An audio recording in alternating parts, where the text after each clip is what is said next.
It's Tuesday, and that means we got ourselves another dev diary from Crusader Kings 3, this one titled Monarch's Journey Unleashed.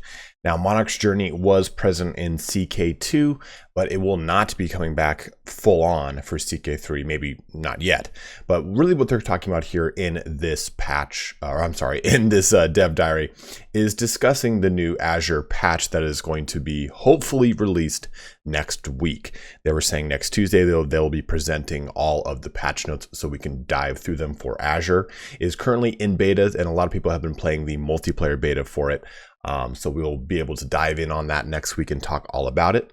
But with 1.4, they did do a community challenge called, the Monarch's Journey. Now, the Monarch's Journey was, like I said, present in Crusader Kings 2, and it was a way to unlock cool little cosmetic things like the page boy haircut, stuff like that.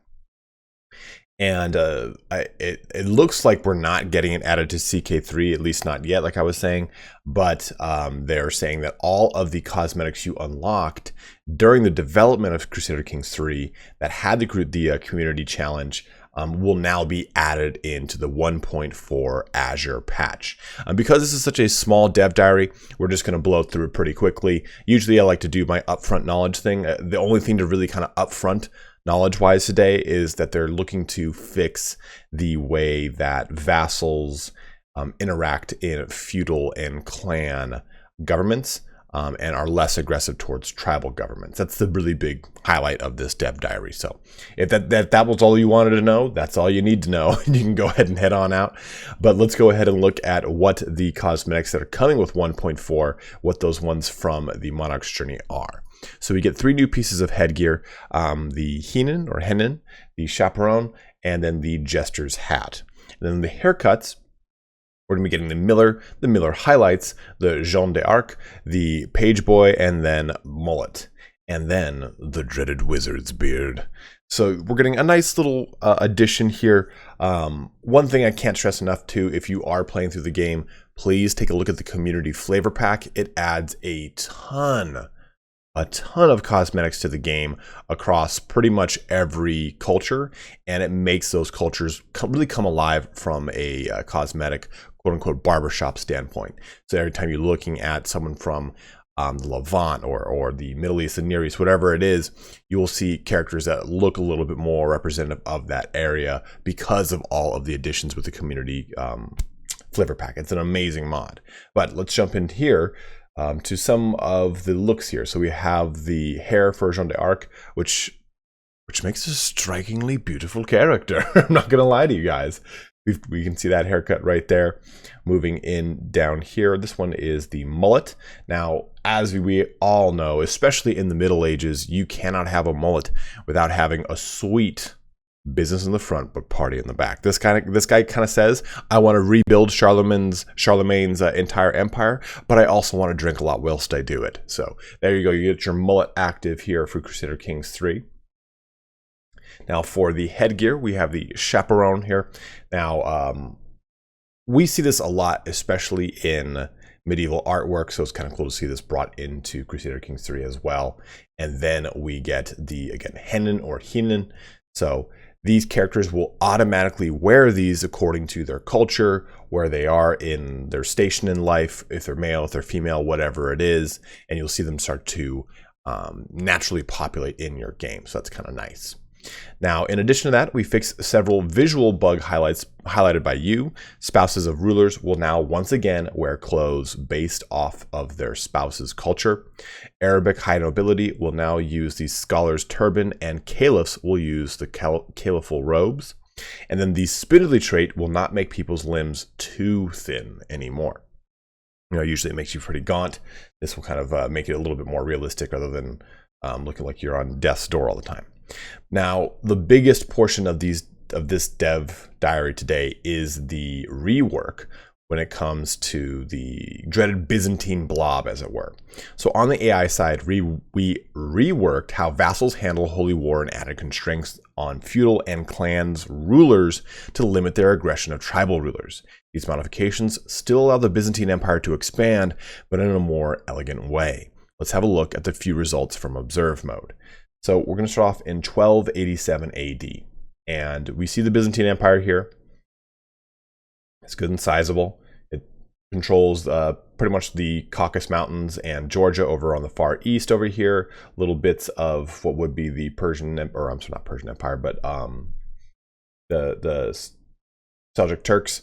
And then we get over here over the majority of Greece. And Bulgaria has formed, and it has a huge swath with Hungary to the north. And look at this, Holy Roman Empire, the 1287 AD, all intact, which looks great. France struggling, but it's there with Toulouse underneath it. The Reconquista has not gone well, and Scotland and England here with Norway, Sweden.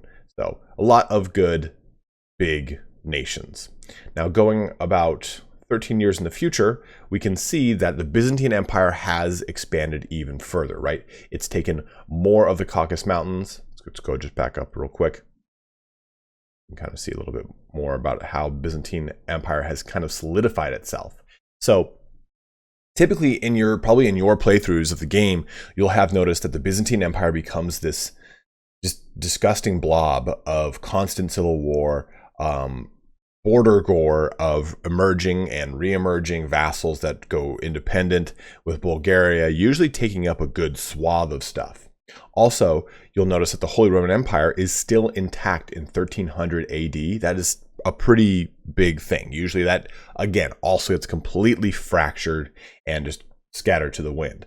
You can see Poland here is still pretty big. Hungary is still pretty big. So you get larger factions that are forming from what it looks like this dev diary is showing off. You get these nations that aren't just completely splintered and fractioned apart from the civil wars that they have internally.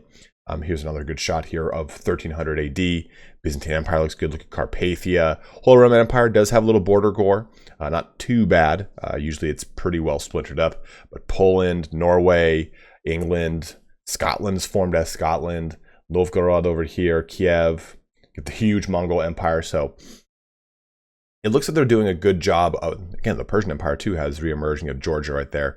So they're doing a good job of trying to show off that the AI is going to be less focused on fracturing itself apart and more focused on kind of creating some constraints around it. So hopefully when we get the Azure patch notes next week, we can really dive into some of the other under the hood changes that these patch notes are doing to hopefully make it so that we have a little bit more of a complete larger nation to fight as we expand our playthrough. That's usually kind of the thing, is it becomes easier to paint the map, quote unquote, because you're fighting these diminished nations or factions that just like, okay, well, this was the Holy Roman Empire, but it's now relegated to 3 duchies and barely even a kingdom, and I'm going to fight and win it over, and I'm going to take all of its land. So rather than fighting these little smaller portions, you should be able to fight larger, more intact kingdoms and empires, which is very exciting to hear about. But for the most part, guys, that's everything for Dev Diary number 62 for Crusader Kings 3. We will be kicking up next week with the Azure patch, and then hopefully doing another playthrough of that Azure patch. I'll probably do a poll on the channel to see which one you guys would like to see. And what I'll probably do too is, rather than going through play by play, I'll get to a pretty good point in the campaign, and that will be the stream. We'll show off a fun point rather than me playing through 15 episodes of an X campaign. We'll maybe do a little bit more of a sound bite of that campaign and play it in little sound bites here and there. But as always, guys, thank you so much for watching here today. Don't forget to comment, like, subscribe, all that fun action. But have a good one and take care.